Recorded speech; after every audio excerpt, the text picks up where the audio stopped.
எங்கள் அண்ணன் ஜெயிச்சு எங்களுக்கு நல்லது பண்ணுவார், எப்படி பண்ணுவார், எப்படியோ பண்ணுவார் எங்கள் அண்ணன் நல்லது. அது வந்து மெட்டீரியலாக மாறுது இல்லை, கலாய்கிறது தான்.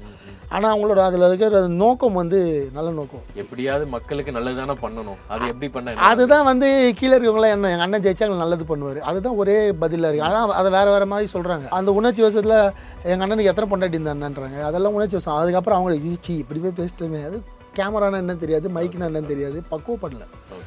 இதை நான் முன்னாடி சொல்லி நிறைய திட்டினாங்க என்ன. உங்களுக்கே உள்ள த்ரெட்டு, உங்களுக்கே இவ்வளோ பிரச்சனை. நீங்கள் ஆனால் கேண்டிடேட் போட்டதுக்கப்புறம் ஒவ்வொருத்தரும் ஒரு விஜய்.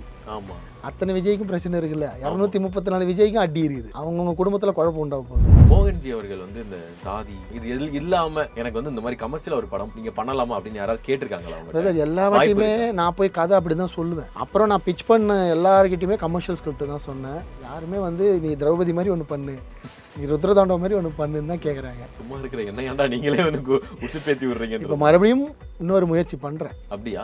அடுத்த வரலாறு என்ன மாதிரியான வரலாறு? அதான் சொல்கிறேன்லே, மக்கள் பார்க்குற மாதிரி ரசிக்கிற மாதிரி இவ்வளோ படங்கள் பண்ணியாச்சு. திட்டுறவங்க திட்டணும், அதை விட்டுருங்க. கொண்டாடுறவங்க எவ்வளோ பேர் இருக்காங்க. நல்லா ப்ரமோஷன் பண்ணுற உங்கள் படத்துக்கு இப்படி ஒரு நிலைமையா அப்படின்ற மாதிரி தான் இருக்கு. காலம் தான் அது வந்து பதில் சொல்லணும். என்ன நடக்குதுன்னு பார்ப்போம். ஆஃப்டர் எலெக்ஷன் என்ன வேணால் நடக்கலாம் பார்ப்போம். இதில் எதுவும் உள்கத்து இருக்கா? சரி, ஓகே. திரௌபதி 2க்கு சொல்கிறேன் நாங்கள். அதனால் ஒன்று நீங்கள் ரொம்ப ஜாலியாக படம் பண்ணிடணும். ரவுஸு லவ்ஸு இப்போ யூத் ஓடுது இல்லையா, லவ் டுடே, அதெல்லாம் ஒன்று இருக்க ஃபீல் குட் மூவியாக இருக்கும். ஓகே, ஃபீல் குட் பண்ணால் சேஃபர் ஜோன். இன்றைக்கி இருக்க ட்ரெண்டில் இருந்தீங்கன்னா கண்டிப்பாக ஒரு 2 சாங் போதும். இன்ஸ்டாகிராமில் அந்த சாங் ட்ரெண்ட் ஆகிடுச்சுன்னா தியேட்டரில் ஃபீல் குட்டாக 4 சீன் இருந்தது, கிளைமேக்ஸில் வந்து படிச்சிடணும், அப்பா தான் முக்கியம் அம்மா தான் முக்கியம்னு சொல்லிடணும். அது வந்து ஒரு டெம்ப்ளேட். ஒரு ஹீரோ உருவாயிடுவாங்க. இது ரொம்ப ஈஸி ஜெயிக்கிறது. இப்போ மோகன்ஜி மாதிரி உருவாயிட்டு நான் போய் ஜெயிக்கணுன்றதுக்காக போய் அந்த ட்ரெண்டை தொட முடியாது. என் ஆடியன்ஸ் அதை கண்டிப்பாக ஒத்துக்க மாட்டாங்க. ஒரு பக்கம் விஜய் அவர்களுக்கு வந்து பாசிட்டிவாக இருக்குது, இன்னொரு பக்கம் இந்த உப்புமா கதை, தோசை கதை, இதெல்லாம் நாங்கள் வந்து நிறையா பார்த்துருக்கோம். பிரதர் இப்போது ஒரு ஹீரோயின் கூட வரப்போ எல்லாம் திட்டுறாங்க. விஜய் அவர்களுக்கு பாசிட்டிவாக போட்ட ஒரே மனுஷன் நீங்கள் தான். அது எல்லாருக்கும் ஒரு மைனஸ் இருக்கும், யாருக்கு இல்லாமல் இருக்குது, எல்லாருக்கும் இருக்குது. அதை வந்து அவர் மேலே ஒரு கல் மாதிரி வெட்டி எறிகிறாங்க. அவர் வந்து என்ன பண்ணுறாரு, ரொம்ப தைரியமாக அதை ஃபேஸ் பண்ணிட்டாரு. ஒளிஞ்சிக்கல போய் ஒரு 4 செவத்துக்குள்ள அவர் ஒரு போல்டாக ஒரு ரெஸ்பான்ஸ் கொடுத்தாரு இல்லையா. நான் அதை வந்து ரொம்ப போல்டாக இருக்குது சொன்னேன் தவிர அந்த ரிலேஷன்ஷிப் கரெக்டுன்னு நான் அந்த ட்வீட்டில் எங்கேயும் மென்ஷன் பண்ணல. அவருக்கு சீரியஸாகவே ஓட் பேங்க் இருக்குது, நல்ல ஓட் பேங்க் இருக்குது, மக்கள் மத்தியில் இவருக்கு ஓட்டு போடணுன்ற எண்ணங்கள் இருக்குது. ஆனால் உண்மையாக பேசணுன்னா பாலிடிக்ஸ் நம்ம இத்தனை வருஷமாக பார்த்து தானே இருக்கோம். லெஜண்ட் சரவணன் நடிக்கும் லீடர் வெற்றி நடை போடுகிறது உலகமெங்கும்.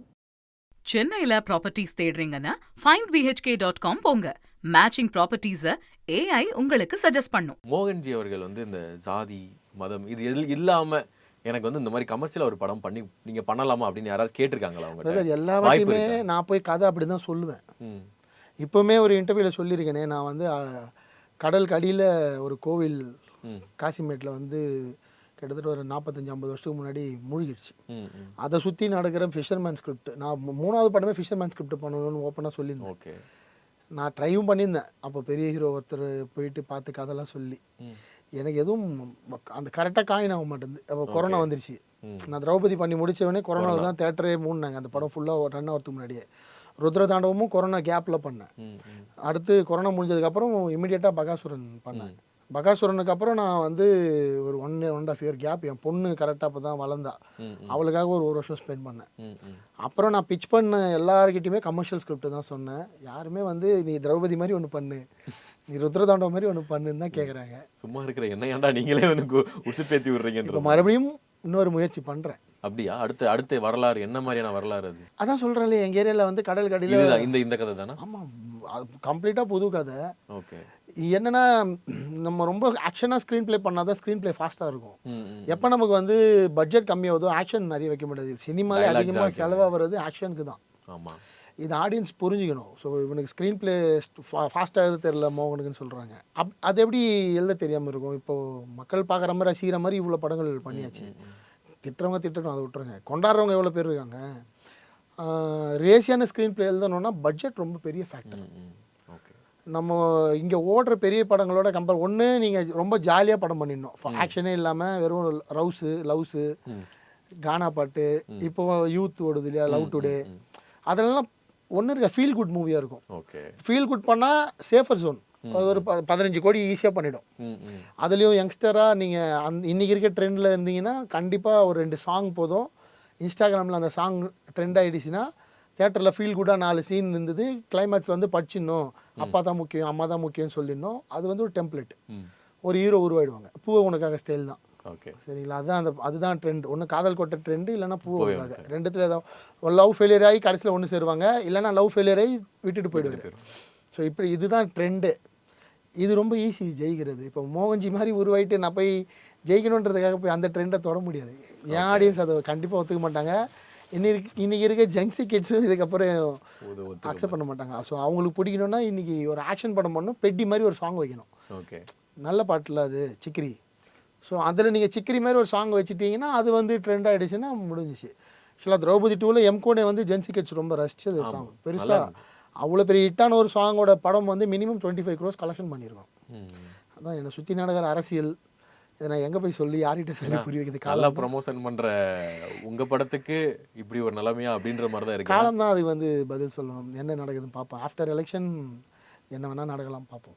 ஓகே இதுக்கு இதில் எதுவும் உள்கத்து இருக்கா? சரி ஓகே திரௌபதி 2க்கு சொல்கிறேன். அதனால் படம் அதனால தான் இன்னும் ஓடிடி கொடுக்காம, ஓடிடியும் ஏதோ ஒரு ஐடியாவில் இருக்கும், நானும் ப்ரொடியூசரும். ஸோ என்ன நடக்குதுன்னு பார்ப்போம். ஓகே அதுவும் இல்லாமல் உங்களுடைய ட்விட்டர் பக்கத்தில் எக்ஸ் தளத்தில் ஃபுல்லாக பார்த்தீங்க அப்படின்னா ஒரு பக்கம் விஜய் அவர்களுக்கு வந்து பாசிட்டிவாக இருக்குது, இன்னொரு பக்கம் விஜய் அவர்கள் வந்து அவர் வந்து இப்படி பண்ணுவார், இந்த உப்புமா கதை தோசை கதை இதெல்லாம் நாங்கள் வந்து நிறையா பார்த்து. பிரதர் இப்போது விஜய் சார் எதுக்காக கட்சி ஆரம்பித்தார்?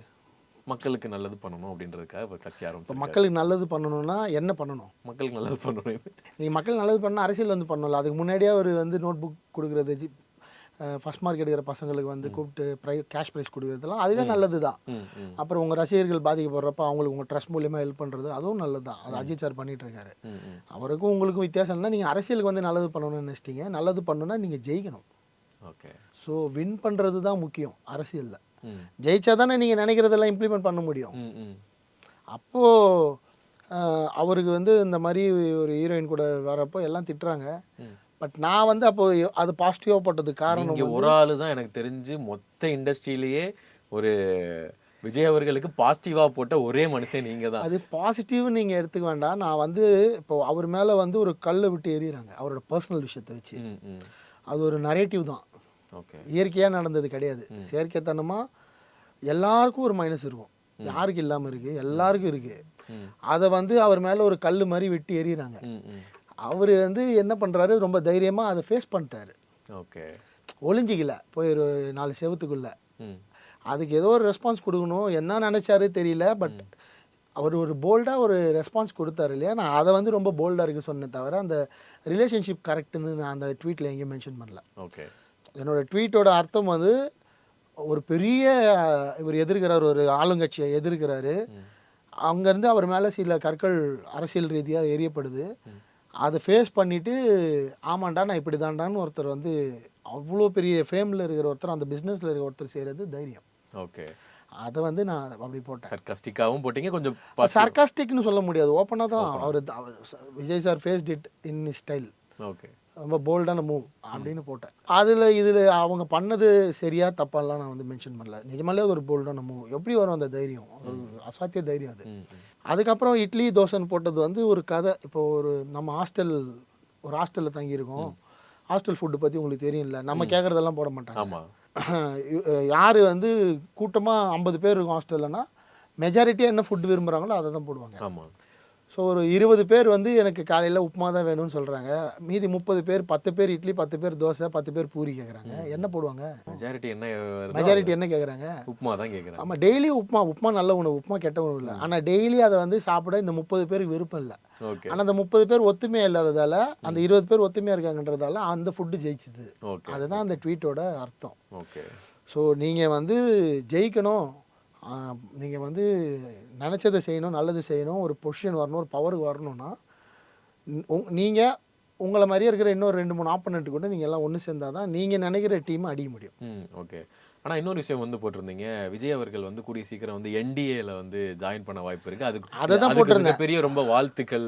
அந்த என்டிஏல சேர்ந்து இருந்தாருன்னா இன்றைக்கி வந்து கண்டிப்பாக ஆளுங்கட்சியோட இன்றைக்கி இருக்கிற அந்த நரேட்டிவே மாறி இருக்கும். அவங்க இன்னைக்கு வந்து பெரிய கூட்டணியோட பலமாக இருக்கிறாங்க அப்படின்ற ஒரு தோற்றம் இருக்குது, அப்படின்ற ஒரு நிலைப்பாடு இருக்குல்ல மக்கள் மத்தியில். அது அப்படியே மாறி இருக்கும். என்டிஏவோட பலமும் விஜய் சாரோட பலமும் ஒன்று சேரப்போ அது அசுர பலமாக மாறி இருக்கும். அது வந்து என்னோட எண்ணம். நான் அட்வைஸ் எல்லாம் பண்ணல, என்னோட தனிப்பட்ட முறையில் நான் கொஞ்சம் ஓப்பனாக பேசக்கூடியன்றதால அது தைரியமாக போட்டேன். அவர் அந்த டிசிஷன் எடுக்காமல் அவர் தனியாகவே நிற்கிறாருன்றப்போ அது வந்து அவருக்கான வீழ்ச்சியாக நான் பார்க்குறேன். ஓகே, அதையும் போட்டனே. ஆமாம், அவரோட வீழ்ச்சி இங்கேருந்து ஆரம்பிக்குது. அவர் தனியாக நிற்கிறன்னு முடிவெடுத்தது என்னென்னா பிரதர், அவருக்கு சீரியஸாகவே ஓட் பேங்க் இருக்குது, நல்ல ஓட் பேங்க் இருக்குது, மக்கள் மத்தியில் இவருக்கு ஓட்டு போடணுன்ற எண்ணங்கள் இருக்குது. ஆனால் உண்மையாக பேசணுன்னா பாலிடிக்ஸ் நம்ம இத்தனை வருஷமாக பார்த்து தானே இருக்கோம். ஒரு ஒரு ஒரு தொகுதியில் கன்ஃபார்மாக ஒரு கேண்டிடேட்டும் மினிமம் 10லேருந்து 20 கோடி செலவு பண்ணுவாங்க. மினிமம் 10, மேக்ஸிமம் 25 வரைக்கும் கூட போக வாய்ப்பு இருக்குது.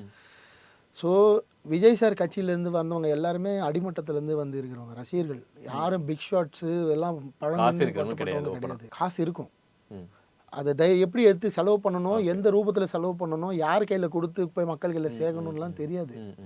அவங்க எல்லாருக்குமே மண்டையில் வந்து எப்படியாவது கரப்ஷனை ஒழிச்சிடணும், எப்படியாவது ஒன்று பண்ணி மக்களுக்கு நல்லது செஞ்சிடணும் வந்து எல்லாம் இளம் பருவத்திலேருந்து இப்போ தான் தாண்டி வந்த ஸ்டேஜ். அவங்க பேட்டியெல்லாம் பார்த்தீங்கன்னாலே தெரியும், ரொம்ப இம்மெச்சூர்டாக தான் நிறைய. ஆனால் அவங்களுக்கு சொல்ல வர கருத்து அவங்களுக்கு சொல்ல தெரியாது, அதை வந்து கலாய்கிற மாதிரி ஆகிடும். நல்ல கருத்து தான் சொல்லுவாங்க.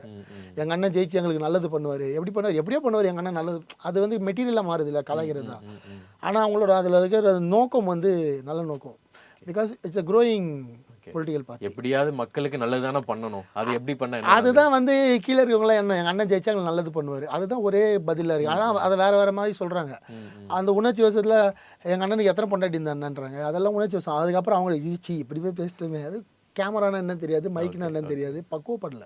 ஓகே, இதை நான் முன்னாடி சொல்லி நிறைய திட்டினாங்க என்ன. அரசியல் பக்குவப்படுறதுக்கு டைம் எடுக்கும், அடி வாங்க தான் இருக்கும், அப்போ தான் வந்து இருக்கும். அது இவங்க இன்னும் 2 எலெக்ஷன் ஃபேஸ் பண்ணதுக்கப்புறம் அவங்க வேறு மாதிரி இருப்பாங்க. ஸோ இன்றைக்கி இவங்களோட ஓட் வின்னிங் ஓட்ஸாக கன்வெர்ட் ஆகிறது கஷ்டம். ஓகே, வேடிக்கை பார்த்த ஒரு சாமானியனா, நான் அரசியல்வாதி கிடையாது, எந்த கட்சியிலும் இல்லை, வேடிக்கை பார்த்த ஒரு சாமானியனா விஜய் சாரோட ஓட்டு வீணாக தான் போக போகுது. அது யாரோ ஒருத்தருக்கு சாதகமாக போக போகுது, யாருக்கும் தெரியல. அது கேட்ட அந்த வால் தான். அது ஏடிஎம்கேவா டிஎம்கேவா, அது வந்து என்டிஏக்கு போதா இல்லைன்னா அந்த பக்கம் இருக்கிற கூட்டணி இண்டி கூட்டணிக்கு போதா தெரியல. ஓகே, ஸோ கேட்ட அந்த வால் தான். பட் இவர் வந்து ஏதாவது ஒரு பக்கம் சாஞ்சிருந்தாருன்னா ஸ்வீப், அந்த பக்கம் கன்ஃபார்மாக ஜெயிக்குன்ற நிலைப்பாடு. ஸோ இவங்க ஒரு 50 பேர் வந்து இவங்க ரெப்ரசன்டேட்டிவாக போயிருக்கலாம், இவங்களுக்கு தேவையானதை செஞ்சுருக்கலாம், அந்த இளைஞர்கள் அரசியல் படுத்தப்பட்டிருக்கலாம். இது இங்கேயே முடிய போகுது. ஏன்னா அடுத்த 5 வருஷம் வெயிட் பண்ணுவாங்க. ஆமாம், நீங்கள் என்ன வருஷமாக இங்கே எலெக்ஷன் நடக்குது. ஸோ 5 இயர்ஸ்ன்றது இன்றைக்கி 19 வயசு இருக்கவெல்லாம் 24 வயசு ஆகிடுவான், இன்றைக்கி 25 வயசு இருக்கவெல்லாம் 30 வயசு ஆகிடுவான். ஆமாம். ஸோ இன்றைக்கி அரசியல் பிடிச்சிருக்குல்ல, அவன் எல்லாரும் குடும்பம் குழந்தை குட்டி அரசியல் பிடிக்காது அப்புறம். ஸோ இந்த க்ரௌடை நீங்கள் சஸ்டெயின் பண்ண முடியாது. ஓகே, ப்ளஸ் உங்கள் வேட்பாளர்கள் எல்லாரும் அவங்களுக்கு வந்து உங்களுக்கே உள்ள த்ரெட்டு, உங்களுக்கே உள்ள பிரச்சனை. இப்போ நீங்கள் வந்து நீங்கள் ஆனால் கேண்டிடேட் போட்டதுக்கப்புறம் ஒவ்வொருத்தரும் ஒரு விஜய். ஆமாம், அத்தனை விஜய்க்கும் பிரச்சனை இருக்குல்ல. 234 விஜய்க்கும் அடி இருக்குது, 234 விஜய்க்கும் நரேட்டிவ் இருக்குது. அவங்கவுங்க குடும்பத்தில் குழப்பம் உண்டாக போகுது. தாங்குவாங்களா? கஷ்டம் தான். தாங்கணும்னா உங்களுக்கு ஒரு சப்போர்ட் வேணும், ஒரு பேக் போன் வேணும், ஒரு எக்ஸ்பீரியன்ஸ்டு டீம் பேக்கிங் இருக்கணும். அதுதான் நான் அந்த போட்ட ட்வீட்டோட சாராம்சம்.